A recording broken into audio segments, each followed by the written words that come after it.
and welcome today to a story time with Kommando 293. I am your host, Kommando 293, and today we will be taking a look to a galaxy far, far away, a fractured galaxy. Yes, I'm going to be dramatic. It's Thanksgiving though. So, in the spirit of Thanksgiving, I'm going to this is kind of my thanks to the community that I enjoyed. I kind of helped shape and form in my few ways.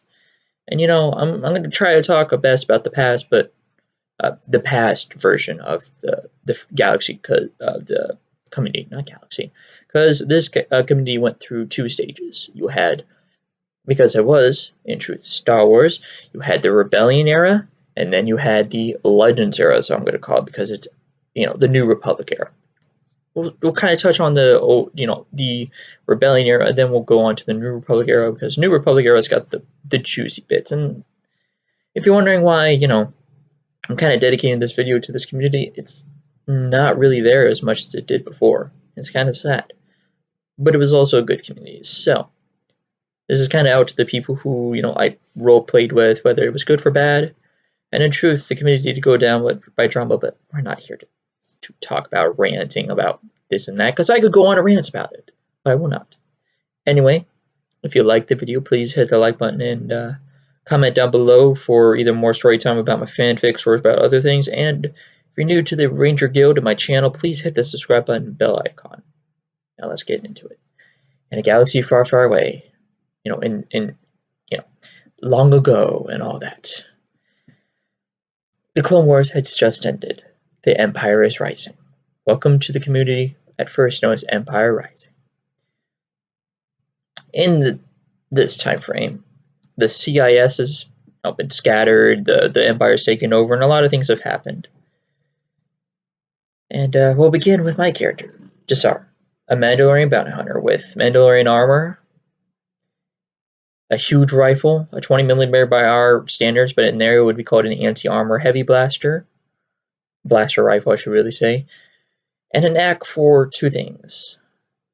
And, well, one thing really, and that's droids. See, back in the time, there was a lot of things going on. This community, I've played with some of these people quite a bit. And, some of it was good, some of it was bad. I tried to do a Legends version. Didn't work out. The First Order happened before this one, and it was alright, but it didn't go as far because, well, no one likes the sequels. Let's get it out there. If you're wondering what sort of person I am for Star Wars, I like the originals, and I like the prequels, and I like Rogue One, and I just got Solo, but I have not seen it, so I will not say anything yet about it. But I hate the sequels, because fudge the sequels. Anyway, Jassar, who is he? A Mandalorian from Mandalore, who goes about bounty hunting. Pretty typical, but he had a bit of a different thing about him. He was a droid, manipulator, or we shouldn't say manipulator. He was a droid tinkerer. He had a bunch of B1s with him. Actually, no, only 10 B1s with him at any point in time, because, well, droids, even for B1s, they're 1,800 credits. That's a lot of credits. That's not as many credits as we might think, but for combat droids, they're cheap. But for droids in general, they're pretty expensive. There are many droids out there, but the B1 was the basic one. We've seen them all. And the ones that are all quirky and funny.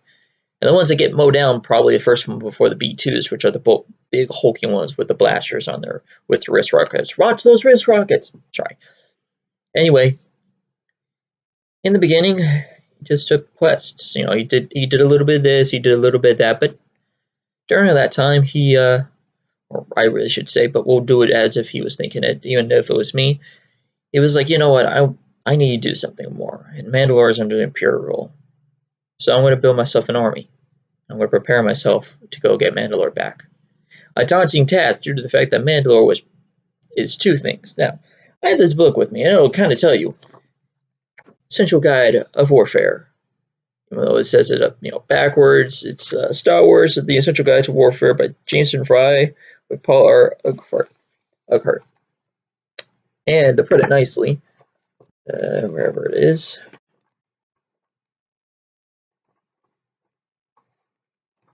there's all sorts of things. It has all sorts of awesome stuff. Not much we'll be using today, but let's see. I know this took so long, but I didn't prepare this. It's kind of a fun thing, you know. It's kind of a spontaneous thing, you know. And so, you know, I wanted to do this in memory and thanks of the guys who helped me in this community. And I caused some of the drama, I will admit, but not all of it. The drama has recently kind of destroyed the community, not completely, but whatever. Here it is. Mandalore. What is Mandalore, by the way? Well, Mandalore is the home world to the Mandalorians. Mandalorians is not a race of people, but a culture of people, a warrior people. You think the Amazons were cool, but no, they're not as cool as Mandalorians. We already have Amazonians inside of Star Wars anyway.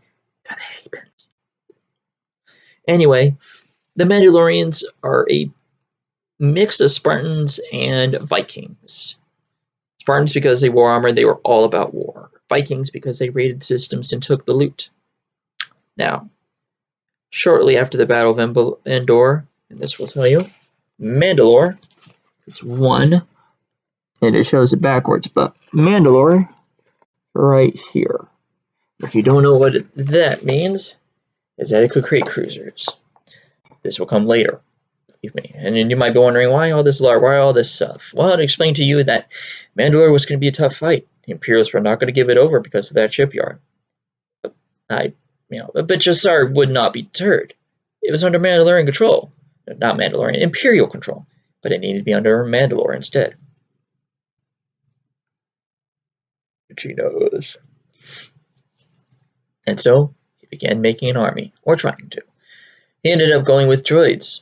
They were cheap, kind of indisposable, but he'd always been fond of the B1, the basic CIS droid. So he did something. He went into, first off, the body stayed the same, the weapons stayed the same, he didn't have a huge armor, he didn't have much.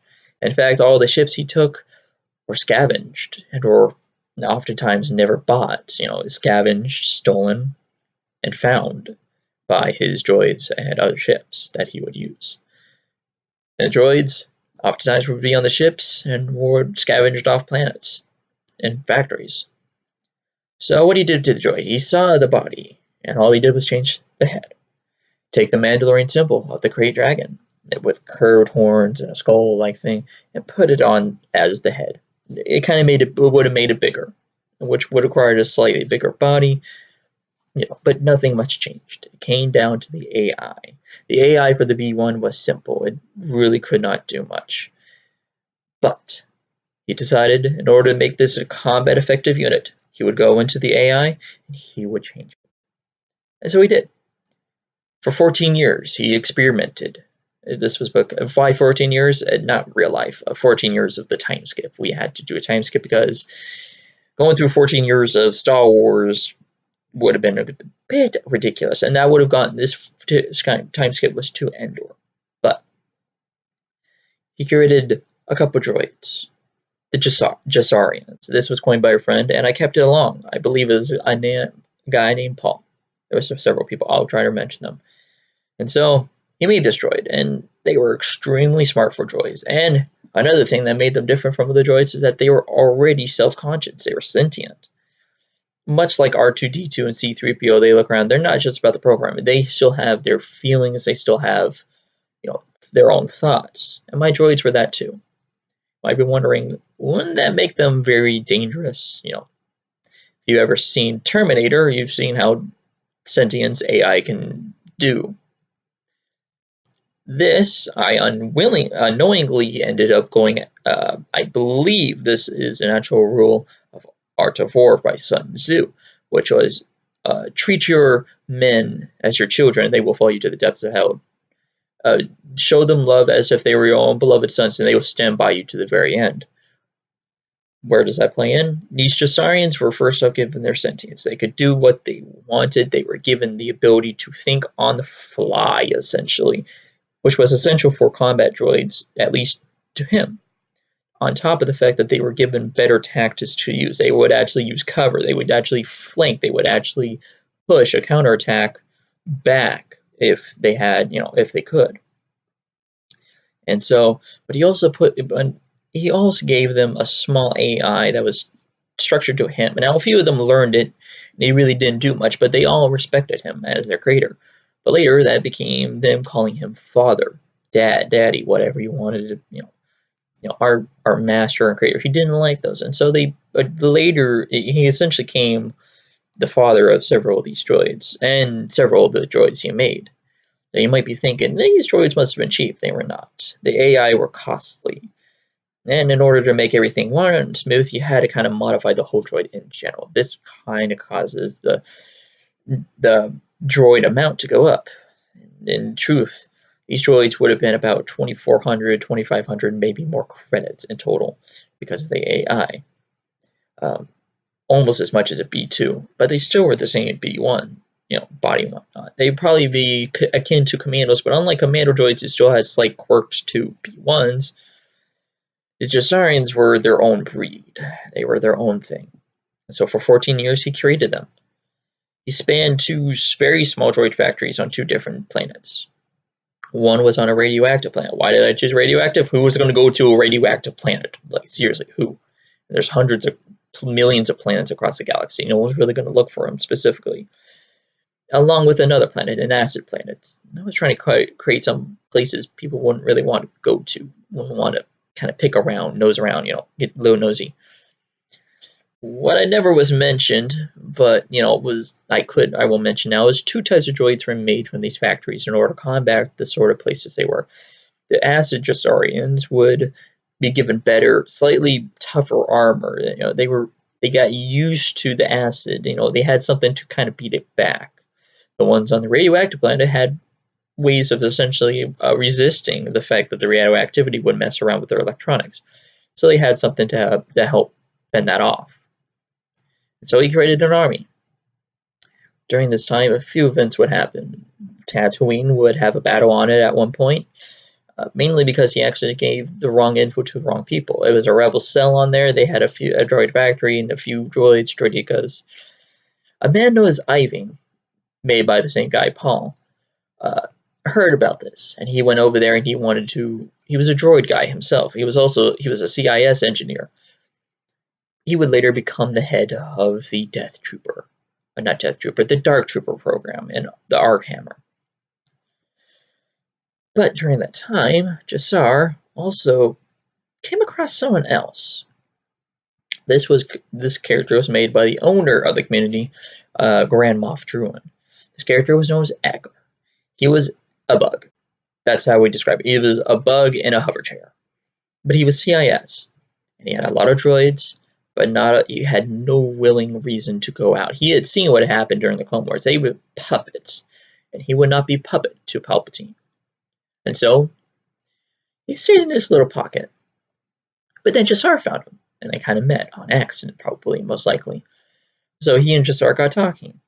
And Eckler's like, hey, I got droids. I hear you need some. Would you be willing to let me give you some? And Jassar was like, heck yeah, man. I could always use new droids. Due to the fact that he could never, even though his factories could create them, they wouldn't be able to create them in mass production. Neither of them could. And so he would simply take droids that you had found and modify them to the best of his ability, repair them, and make them Jassarian. And that's what he did. He was also given new ships by Eckler. Not a lot, but a few of them. And so, the 14 years went by, and the one droid became a couple. A couple droids became 100. And the next thing you know, he had 214,000 Jassarians ready for war. He, after the time year skip though, would need to, during the 14 years actually before it, I'm going to mention this, Jassarians did see some action. They went to an Imperial star system and raided it after a Star Destroyer had left, and left a small defense force. The video that would be made by the Jassarians in order to propagate, the rebels and kind of pin it on them, showed them going in. Now, this is obviously an RP community. Not everything is going to happen like lore says. But the Jassarians went in. They went in like normal donuts. They came off, stuff, and they were escorted down. And they took out a little bit of Imperial places, and then they got out. They had no reason to stay. Another thing, the droids were different, but compared to B1s, they could take a hit. And this became very apparent after that first battle. Jassarians couldn't lose limbs and still live. weird, but this is how most droids should be. They shouldn't. If you shot them in the chest, they'd probably take 1 or 2 shots before they went down. That's just how the Jassarians were made. And my guy was working with what he got, so he layered on the plasteel, which is a very basic sort of armor.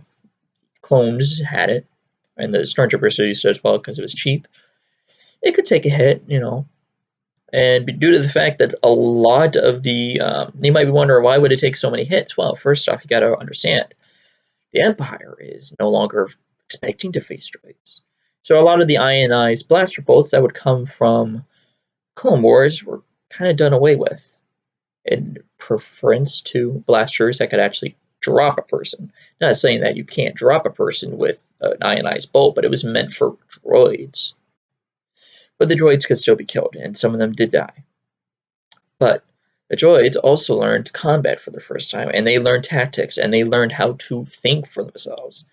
It was a bit of an experience for many droids. Some droids were damaged, and some droids had to be given whole new bodies, so to speak, due to the fact that some of them, in order to get back onto the ships before the Imperials came with the counterattack, they had their limbs chopped off, and only their main body and their head connected.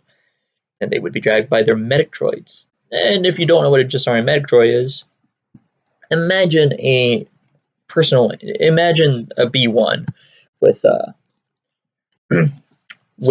on one arm, normal hands, but tools in those hands to cut through, to do this and that, mechanical stuff. The other hand is a blowtorch with a saw, as well as a saw, and they will also have panels of metal plasteel on them that they would take off, and they would weld onto blaster parts as if they were like bandages, quick patches, Anyway, the Jassarians would, get all their stuff ready. And then the Battle of Endor came. We skipped right to it. During the battle, the Jassarians really stayed in the back. They sent fighters out, lots of ugly fighters. They didn't have they had, vulture droids and tri-droids and some hyena bombers, but the bulk of their forces came down to ugly starfighters and bombers. Like, I had 5,000 of these uglies. Ugh, just disgusting. But mainly of the more useful X Interceptor, which was a X-wing body mounted with TIE Interceptor wings. Gave it good speed and good combat ability. Many of these fighters would be destroyed, about 1,000 of them, in fact. But during the battle, a mistake had been made by the Jassarians, not realizing there had been rebel forces or rebel, leaning forces by Magnus, and some Death Watch had been turned into special forces instead of a terrorist group. They were on the ground around the shield generator, and they took it and they dropped it for the rebels. They were all for the rebels. Shadow, this other stuff. Droids. Health potion. Very informal, as you can tell. Anyway, my droids sent in bombers and fighters to carpet bomb the area. He lost some men. I'm not gonna put around it. He lost men. He could not go outside without the bombers pretty much blowing to smithereens, whereas the other fighters went out to engage enemy fighters and try to kamikaze/disable as many Imperial ships as they could.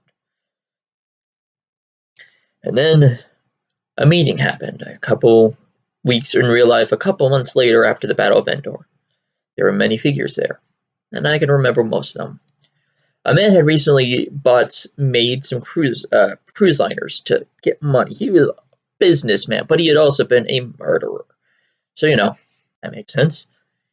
And so he got a bunch of people together. He got a New Republic captain. He got Agler. He got Iving. He got Magnus. And finally, he got me, Jassar.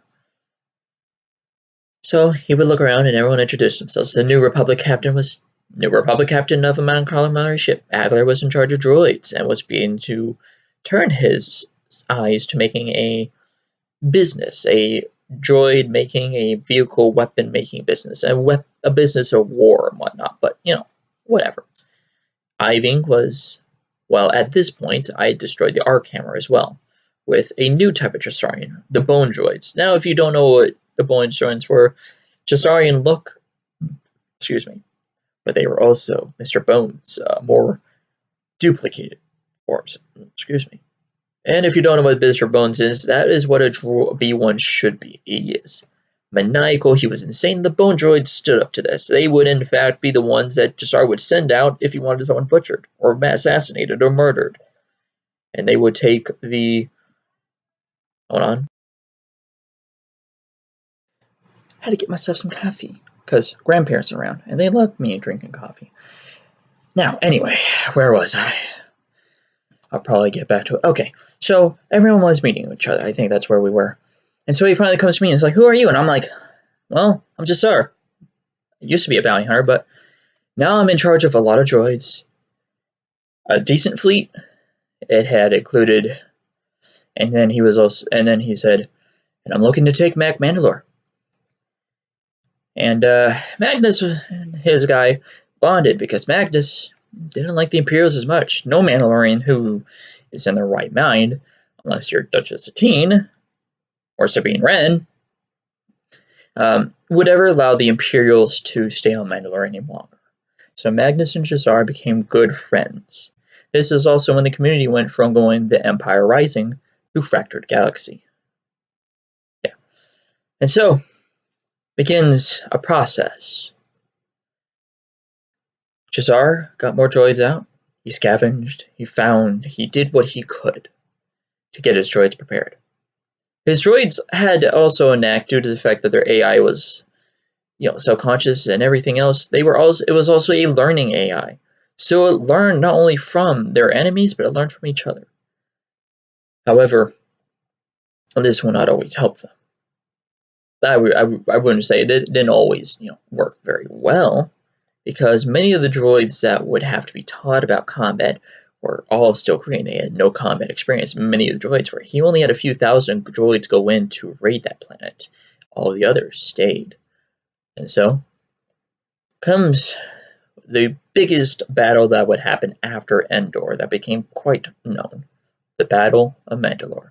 Now, as we know, there was a Siege of Mandalore in the Clone Wars. I'm not sure if it's out yet, so I don't know how compared to that, or what even happens to Mandalore. So a lot of this is a bit of true the RP community AU alternate universe. I am so sorry. And so he went in there with his fleet. He had many ships. The Imperials, kind of knocked on their door. So in the RP, things happen, but I'm going to make it a storyline that would make sense, because in RP communities, everything's all jungled and jambled and whatnot. But I will keep some things right. The Imperials around this time were getting fractured, but everyone was coming everyone was kind of going towards core, and everyone in the outer rim was kind of fighting amongst themselves. So there were some Imperials that had to be dealt with. The majority of them left because they had what they want, but the last bit of them stuck around. They were like, hey, what you doing with all these? Who are you? To the Mandalorian my guy was. His friend Magnus began to rally the people almost immediately, and the Jassarians began using the munificent frigates that they had, the many of them that they had, and use their hyperwave jammers to hyperspace wave jammers to jam out communication to outside the system. Essentially, anyone inside the system, or in the area, I really should say, you weren't getting out unless you got out of this battle. The Imperials, however, began fighting amongst themselves. The Imperials on the planet, realizing that something's going on, and possibly that the Imperials were just a decoy or rebels, no one really knows, attacked the Imperials. And the Jassarians, realizing that they could use this to their advantage, went in to help. However, there was a problem. Built upon the planet was a hypervelocity cannon, a huge, essentially a railgun that had been put on the surface with its own shield generator to protect it, and it took some time to shoot. It shot a few times, 3 times to be specific, and forced one of the other Imperial ships to crash on the planet. Not explode, thank the Lord, but it was a blow. And you might wonder, what did the Jassarians do? It was a 2-pronged attack. While the fleet stayed above orbit, because my Jassar had made several commanders, several droids, but his only commander in orbit was OHM, his Jassarian admiral, his only Jassarian admiral during this entire time and forever on. was a weird droid, very deep voice, very weird habits. He would always wear a fur cloak because, as an Admiral, in order to look baller, you had to have a fur cloak. He would keep the Imperials in space at busy and at bay. Also, side note, as I said, remember, to the people who I will be showing this to, not only will some of you be my viewers, but I will also be showing to the people who I roleplayed with who are still around. They'll want to see this. Anyway, if you see this, a lot of discrepancies, spoiler notice, I'm kind of going off of how, as a story writer would put it, because if I go off exactly how the community went verbatim, it would take too long. So anyway, the droids in space and their fighters would use everything they had, including the uglies, and the uglies would take a beating. Most of their numbers would be destroyed, not all of them, but most of them. To the surface, Jassar had done something original. See, there had been these pods, escape pods that the droid CIS used, and they had prongs in the front. You see them in the Clone Wars, some of them are used in boarding action and landing. And so he decided to use them as drop pods, fill them up with Jassarians loaded up with weaponry, and scatter and send them like seeds from flowers onto the surface. The Jassarians would assault the hypervelocity cannon, while Magnus and his Death Troopers and Night Sister forces, along with some other Mandalorian forces, would assault during the middle of the city and try to get the Mandalorians on their side. Because they were not for the rebels. They were not for them. They were not with Sabine Wren. They were for Mandalore, and Mandalore only. During this battle, many Jassarians would die, and their crappy AAT tanks would take a beating during many blitzkriegs at the enemy in waves. They didn't know any better. They were new. They could only do so much, and the Imperials were entrenched, but through many ways and many forms, the Jassarians were able to break through. And finally, they captured the hypervelocity cannon, but it was pretty much an over battle in both space and on the land. The Imperials were either destroyed or captured, and the rest of the Imperials were forced out of the system. And the Mandalorians, well, they had lost ships, and Jassarians were lost. But it was not all for naught. After that, it became a bit of a battle inside the streets of Mandalore, and I should mention now that this was a Mandalore that was Legends, so it still had green, it still had beautiful cities, it still had cities. Not these hub battles and desert that we see in the Clone Wars. It's a planet, it's not a dust ball like Tatooine. Anyway, the battle inside the city was a bit chaotic, but eventually Magnus was able to defeat the Mandalore. Now, I will admit, Jassar wanted to become the Mandalore, but Magnus took over, and he was willing to become a commander under Magnus's. Magnus had a lot happen to him. He actually got buried by a bounty, but around this time, my guy had found a Basilisk droid on Concordia Dawn and kept it with him. This Basilisk war droid, which is a relic of past, could pretty much take on ATSTs, AT-ATs probably too, and rip them to shreds with claws, weapons. 50-50 whether that actually happens. It never really does. Anyway, Jassar and his droid would help Magnus, and Mandalore would suddenly find itself its first Mandalore. Mandalore, I think we called him Mandalore the Reigniter or something like that. But I'll call him Mandalore the Reigniter, because he reignited the people into a warrior culture. But it was not all fun. It was not all perfect. Many things had happened, and the Mandalorians had to expel the Imperials from Mandalorian space. That took time, but Jassar, for the most part, had time for the most, kind of, until the Imperials came to a counterattack, which they never did. And so Mandalorian space went from peaceful nation disarmed completely into a warrior culture, where you could wear your armor, where you could have your weapons on you, where you could be proud of a Mandalorian. And aliens were welcome as Mandalorians, because aliens could be Mandalorians. It was a culture, not a race. Unfortunately, Magnus had a problem. Or, in this case, someone else. Magnus later left, and someone else that would have been joined us decided to become the Mandalore. Mandalore the Assembler. One of the few women Mandalorians out there. Or Mandalores, I should say. Not Mandalorians, Jimmy Christmas. Magnus, unfortunately, would be later exile himself because he found himself to be weak. He had been shot, he had survived, but he had not been able to defend himself and win the fight. So Jassar, realizing that he wasn't becoming Mandalore, meaning Magnus, took Mando to his asteroid base and said, "Stay here. My droids will take care of you. You will have food. I will send you money. I will wait for your return." Jassar would then do his best to get the assembler, the needed parts to make Mandalorian society stronger, meaning they had to get the clans together. Cup of coffee. Oh, that's good. And finally, little by little, he would. And once the Mandalorian clans were united, he finally got started on the biggest problem. At this point in time, however, the person in charge of Mandalore, the Emperor, would later leave for various reasons. And so Jassar, essentially I became the de facto leader of the Mandalorians, but Jassar wasn't. And we'll keep it on Jassar. It kind of helps the story a little better, in my honest opinion. It keeps me from ranting. Jassar then would begin building up the military. Concordia, the moon of Mandalore, would become a droid factory planet. It had only one Jassarian factory, but it would be able to still output about 100 Jassarian droids of the Mark Is. But it didn't take long for him to start making Mark IIs with the B2 armor, which was Durasteel, which is a lot better, a lot stronger. It could take quite a few hits. And so he would be able to make 80 of those a day. But they were still only in Mandalorian space, and Mandalorian space was very limited in resources. And so it begins the one thing most Mandalorians never did in Legends, or after the Clone Wars. He got his fleet together.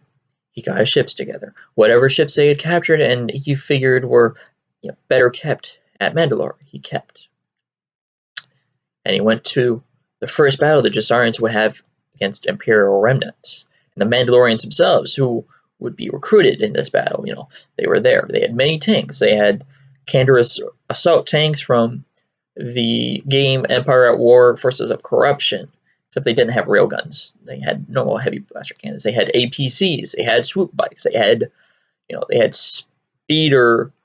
various speeders, combat speeders. They had some tracked tanks. They had all sorts of stuff. And the Mandalorians were green as ever, but they were also Mandalorians. And if you don't know anything about Mandalorians, can't talk.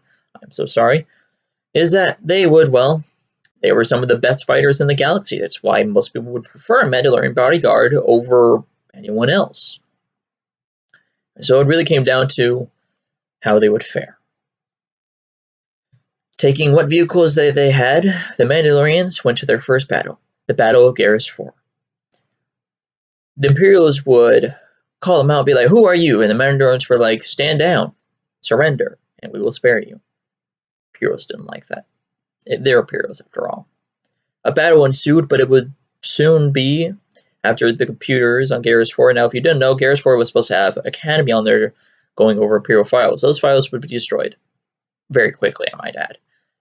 I'm not going to question it. If you want to question in the comments, comment down below to get on Victor with K, not the C. We'll deal with the guy in C. And by the way, Victor with the K would also become the de facto emperor of the empire at this time, but they would see in the core worlds. Anyway, the Mandalorians would eventually make it so that the empire surrendered. It was a total surrender. The Mandalorians will not accept anything else. Total surrender or death. And the Mandalorian and the Imperials were like, "We will totally surrender." So the Mandalorians took all of their ships and transported them to Mandalore, where they could protect it, and or kept them at Garrus 4. They took many of the prisoners, and some of them that didn't get put into the Mandalorian army. Through tradition, Mandalorians who beat their opponents give their opponents sometimes chances into their military to become something greater, something better. Obviously, I took this and credited for this, and they would be under surveillance, these guys, and they would never be in combat until they could prove their loyalty. But those who didn't become Mandalorian soldiers, didn't become part of the civilian populace, would be sent to the core worlds and pretty nice barges, and they would be escorted over there by actual ships until they could be taken away by the Imperials. Nonetheless, the Mandalorians were not done. They had their sights on one more planet, Findar, and both of these planets did something. Garrus 4 had a lot of food. That's something the Mandalorians were always happy about. You always happy about food, but Findar had metals and also had hybridium, which was it was either hybridium or stingium. It was used in active camouflage tech. This would come in later. The Mandalorians went there, and the Imperials immediately attacked, unlike the other ones. They didn't know the Mandalorians, so it made sense. And after a fight, these Imperials would later surrender. After a long battle, and on the ground they would be defeated, and the same thing would happen. If you didn't join the populace of the Mandalorians, you would be taken back to the core worlds. And whatever the Mandalorians found or kept, it was told to surrender. They took everything. They used everything.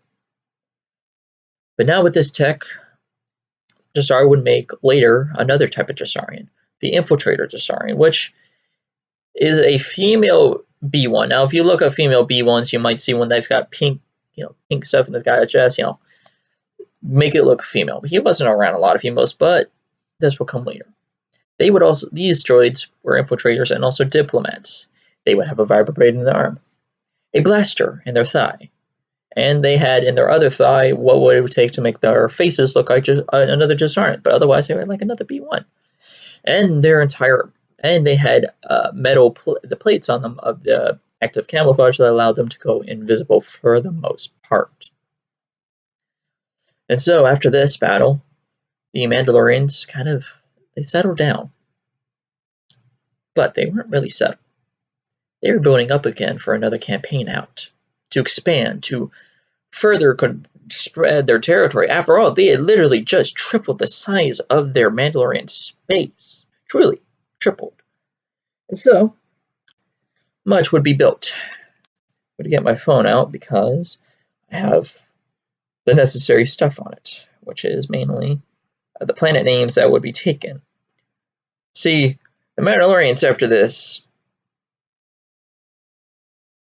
Oh no, I would try to plan some other battles. They wouldn't actually take other planets.